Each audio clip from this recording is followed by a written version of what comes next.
Dito, pabalik na kami sa bahay Ikaw, namin. kabalo naman Ito yung ka, mga hinihina. palayan namin. Oh. Big naman ka. May bunga na siya. So, yung bata, gusto niya hawak-hawakan ako. Eh, mahirap ang lakad dyan kasi nga pilapil. Sabi ko sa kanya, ikaw na maglakad. Kaya mo na yan. Kasi kapag na-discretion na kasi mo dyan eh. Kasi kapag kakargahin ko pa yan, natumba kami, nakabalance. Hindi na ako balance na maayos kasi mabigat siya. So, na-disgrasya. Buti na lang, hindi na siya napahawak. Yan. Si Ken. Kaya, lalakad na siya sa pilapil. Yan ang palay namin, no? Yan ang likod sa bahay namin. May bahay-bahay dyan sa baboy. May baboy din kami dyan. Nana? Kasi, Uy. yan ang Nana, balay di ay.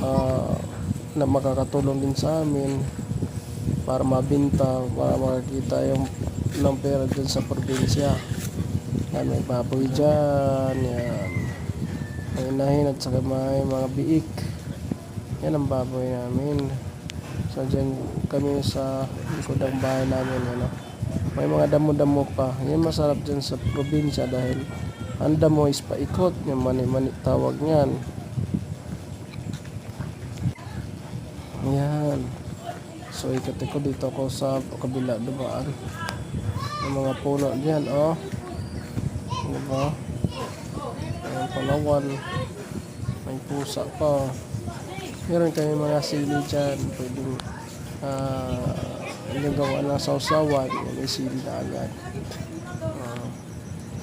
Yan ang nandiyan siya, no? Islaw.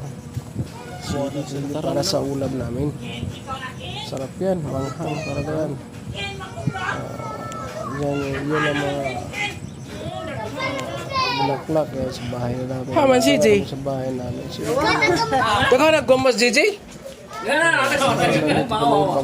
Nagagamba na yung CJ. Ay, nagagawas, didaghan na kasi. Nagagamba.